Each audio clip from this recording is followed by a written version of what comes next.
사랑하는 성도님들, K-팝 데몬 헌터즈라고 들어보셨습니까? K-팝 데몬 헌터즈는 한번 보여주시면, 포스터로 띄워주시면, 요새 넷플릭스에서 나오고 있는 애니메이션 영화예요. 굉장히 요새 인기가 많아요. 처음부터 나왔을 땐 이게 인기가 있을까 싶었는데 제가 생각한 거 이상으로 인기가 높고, 그 인기가 이제쯤 사그라들 때쯤 된 것 같은데 사그라들지 않고 쭉쭉 계속 어마어마한 인기를 유지하고 있어요. 우리나라만이 아니고 외국에서도, 아주 많은 나라들에서도 굉장히 많은 열풍을 일으키고 있는, 그런 엄청난 열풍을 일으키고 있는 화제의 영화다라고 말씀을 드릴 수 있습니다. 사실 근데 이 영화의 내용은 그렇게 어렵지는 않아요. 간단해요. 그러니까 이 세상에 악령들이 있어서 악령들이 사람의 영혼을 이제 빼먹어요. 그래서 이제 주인공 일당은 착한 사람들이니까 그것을 못하게 막아요. 어떻게 막냐? 노래로 막는데, 요새는 그 노래, 우리나라에서 노래하면 뭡니까? K-팝이잖아요. 그러니까 K-팝을 부르는 전사들이 악마들하고 싸워서, 노래로 싸워서 악마들을 물리치는데, 이 주인공 일당이 너무 힘세니까 이 악령들 쪽에서 어떻게 하지 하다가 이 사람들도, 이 악령들도 맞불을 놔서, 노래로 맞불을 놔서 이 악령들도 노래를 부르고 주인공 일당도 노래를 부르고 해서 이제 싸우는 그런 내용입니다. 듣기만 해도 제 얼굴이 화끈거릴 정도로 약간 유치하고 설명하기가 민망한 그런 내용이긴 한데, 이야기는 사실 굉장히 간단하고 딱 보면 저렇게 되겠지 싶을 정도로 예측한 대로 다 흘러가는 아주 스무스한 영화입니다. 그런데 왜 이렇게 인기가 좋을까? 그 인기가 아주 좋은 이유 중에 하나가 노래일 거예요. 노래가 아주 잘 나와서 잘 뽑혀서, 또 이제 굉장히 난이도가 있는 노래인데, 그거를 이제 또 난이도가 있는 노래를 보면 노래 잘하는 사람들은 도전하고 싶잖아요. 그래서 내가 원곡보다 더 잘 부른다라는 마음으로 딱 부르면 한 사람이 딱 내가 쟤보다 더 잘 부를 수 있는 것 같은데, 그래서 또 부르고, 그래서 이제 챌린지라는 게 형성이 돼서 막 너도 나도 이제 막 유명한 사람들, 막 소영 같은 이제 뛰어난 가수들도 참전하고 외국 사람들도 참전하고 막 그러면서 이제 엄청나게 그렇게 열풍이 일어나서 쭉쭉쭉 가고 있습니다. 그래서 이제 이야기는 우리 권사님들이나 장로님들이 보시기엔 조금 유치할 수 있지만, 그 노래는 굉장히 뛰어나다라고 말씀을 드릴 수 있습니다. 근데 그 노래들 중에서 제가 깜짝 놀랐던 노래가 있어요. 그냥 노래가 그냥 좋다 나쁘다를 떠나서 그 노래의 가사를 보고 이거 생각보다 깊이가 있는데 라는 그 생각이 들었던 구절이 하나가 있어요. 그게 악령들이 부르는 노래 중에 You Are Idol이라는 그 노래가 있는데, 그 중에 이런 구절이 나와요. 너의 죄를 사랑하는 것은 나밖에 없어. 그 구절이 있어요. 이게 악한 세력이 우리를 깰 때, 우리를 유혹하고 우리에게 속임수를 걸 때 거는 아주 전형적인 수법이고 아주 대표적인 말이거든요. 이게 너의 죄를 사랑하는 것은 나밖에 없어. 그러니까 악마만이 너의 죄를 사랑한다. 죄를 지은 너마저도 너의 죄까지도 사랑하는 것은 나 악마밖에 없다. 너를 있는 그대로 사랑하는 것은 나 악마밖에 없다. 이렇게 속삭이는 거예요. 나밖에 없어. 너가 죄 지은 그대로 있어도 되는 거 나밖에 없어. 이렇게 속삭이는 그런 모습을 우리가 자주 볼 수 있는데, 이게 그런 거예요. 우리가 뉴스 같은 데 보면 죄를 지어도 굉장히 뻔뻔하고 떳떳한 사람들도 있는데, 대부분의 사람들은 죄를 지으면 부끄러워해요. 그래서 죄를 안 들키고 싶어 하죠. 당연히 그 죄가 그냥 윤리적으로 올바르지 않은 경우도 많고 하느님의 뜻에 맞지 않은 경우도 많고 그런 거잖아요. 근데 특히 죄 같은 경우는 어떤 죄들은 그냥 너 죄 지었네로 끝난 게 아니고 혐오감을 일으키는 경우가 있어요. 어떻게 저런 죄까지 짓냐? 저 사람 맞나? 막 이런 싶은 그런 죄까지 있잖아요. 그러니까 그런 죄를 저지른 사람들은 당연히 그 죄가 안 드러나고 싶어 하죠. 그러니까 꽁꽁 숨기고, 그 죄가 드러나면 자신의 사회적인 위신이 떨어지니까 그걸 어떻게든 가리고 숨기려고 하겠죠. 그런 사람들한테는 이 죄가 나타나는 게 굉장히 부끄러운 거잖아요. 그런 사람들한테 이제 악마가 가서 속삭이는 거예요. 괜찮아. 너 죄 있는 그대로의 모습 나는 너 사랑해. 내 앞에서 너 죄 있는 대로 그대로 가도 돼. 이렇게 말하고 또 우리가 주님을 만나고 죄를 회개하고 죄에서 벗어나려고 하면 어딜 가? 너 죄인이잖아. 너같이 더러운 게 밝은 빛으로 나아갈 수 있을 것 같아? 너 같은 것을 다른 사람들이 사랑할 것 같아? 죄인인 너 있는 그대로 사랑한 건 나밖에 없어. 이렇게 악마가 속삭이고 악의 세력은 끊임없이 이런 식으로 우리를 죄로 올가매요. 그런데 이게 대중문화에서만 나오는 모습이 아니에요. 성경에서도 그런 식의 모습들을 볼 수 있어요.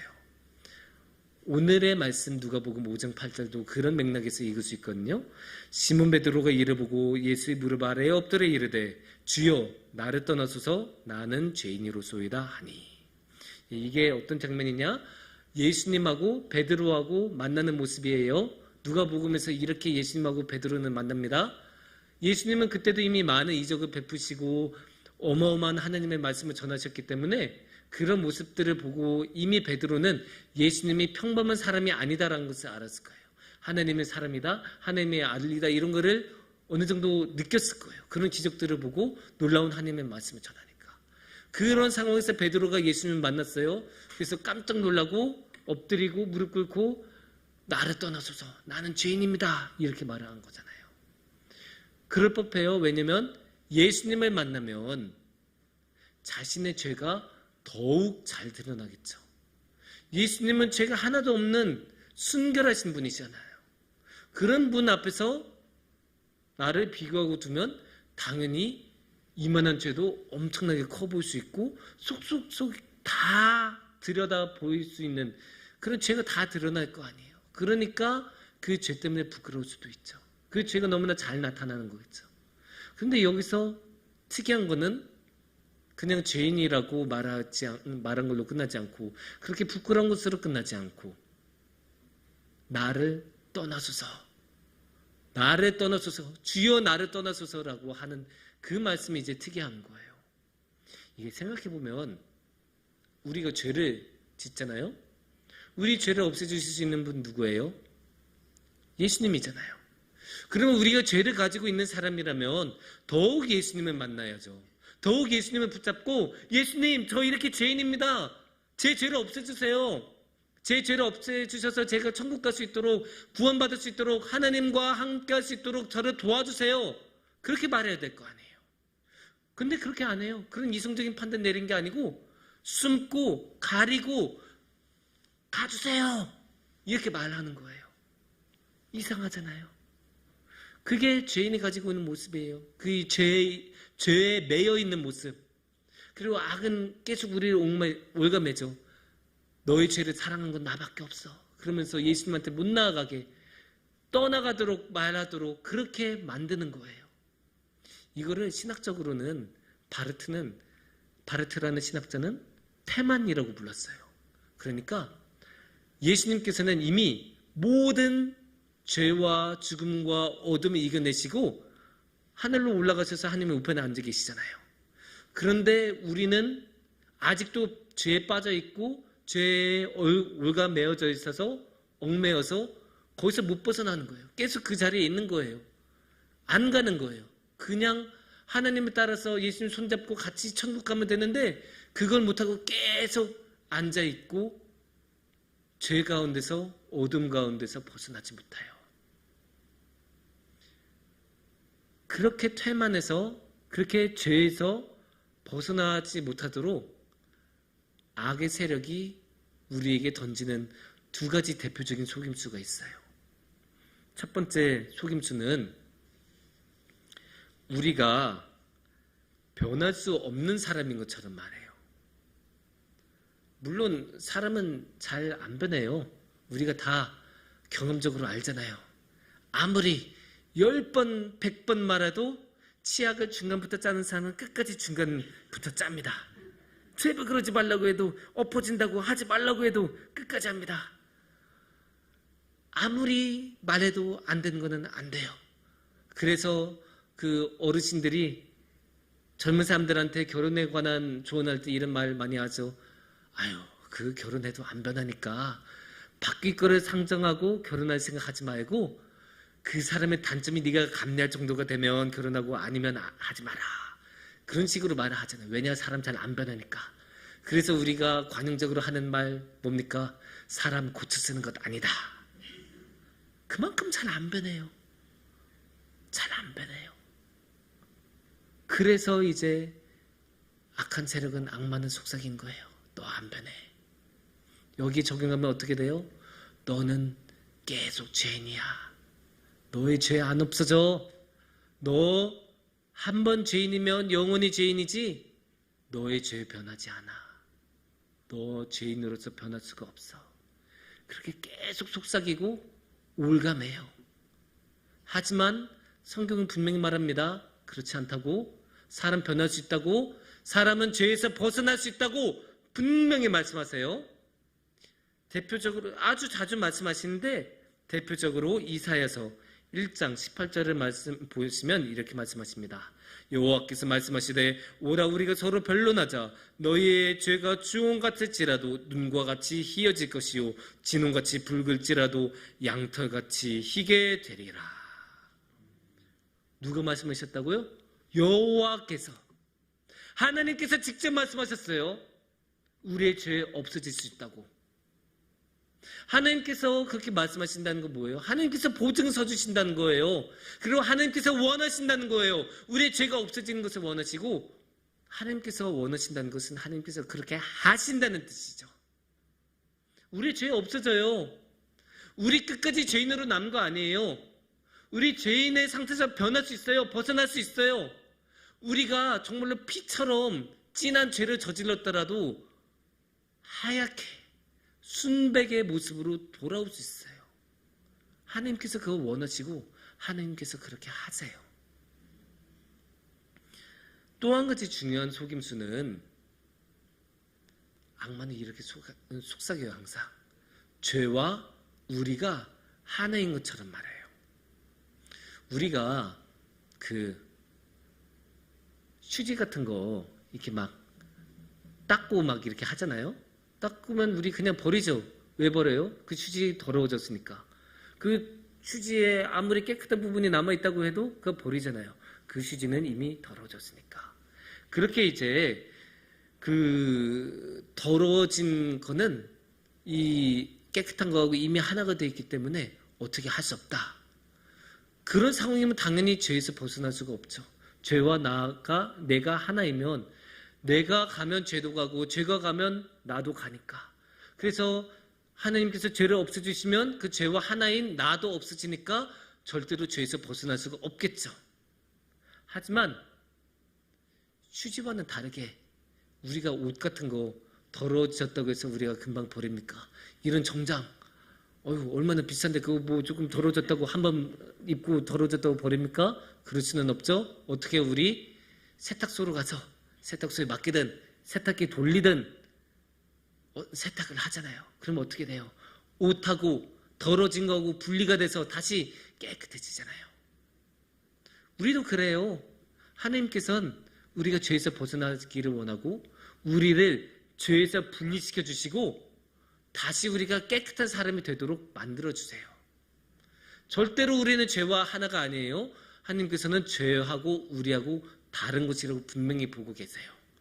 그거를 우리가 말씀을 보면 히브리서 1장 9절을 보면 이렇게 말씀하십니다.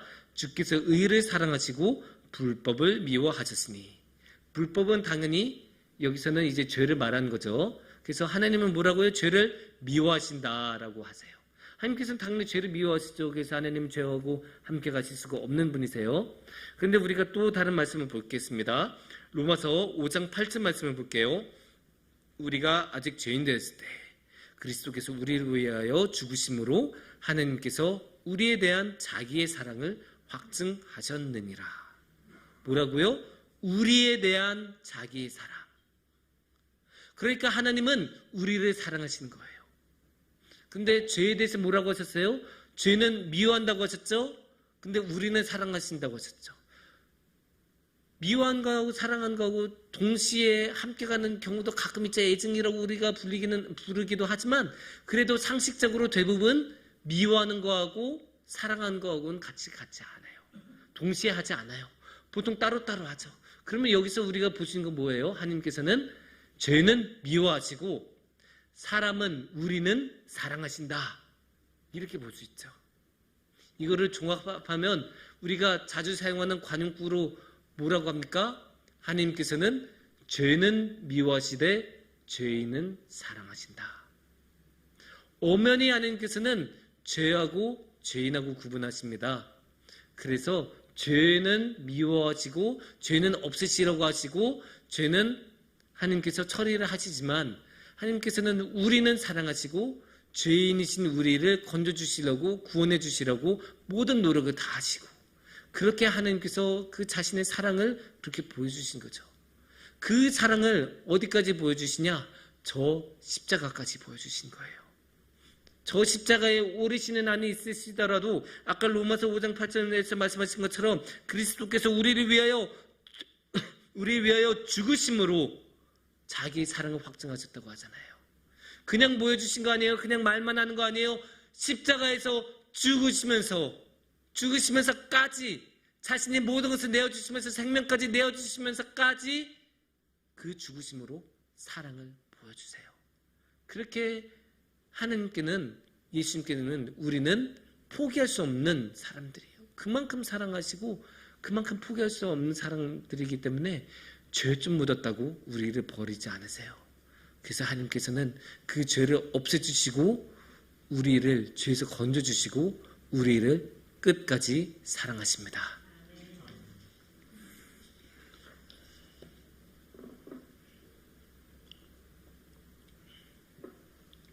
사랑하는 성도님들, 우리 모두 안에는 죄가 있습니다. 우리 안에 죄가 없는 사람은 한 명도 없을 거예요. 우리가 살아가면서 많은 죄를 저지르면서 살죠. 우리가 벗어나려고 해도 어쩔 수 없이 저지른 죄도 있고 우리가 어쩌면 굉장히 원해서 저지른 죄도 있어요. 그건 여러 가지 죄의 모습이 있지만 그 죄의 모습이 우리의 마지막 모습은 아니에요. 우리가 그 죄의 모습에서 벗어날 수 없는 것 아니에요. 예수님께서는 우리의 죄를 없애주시고 싶어 하시고 우리의 죄를 감당해 주시고 그것을 위해서 친히 십자가까지 지셨어요. 그래서 우리는 죄에 얽매여 있을 필요가 없어요. 우리는 죄에 사로잡힌 사람들이 아니라 예수님께 사로잡힌 사람들이에요. 그래서 이제는 우리 모두 죄에서 벗어나고 그 대신에 주님의 손을 잡고 주님과 함께 가면서 하나님과 함께하는 큰 복을 누리시는 성도님들이 되기를 축원합니다. 함께 기도하겠습니다.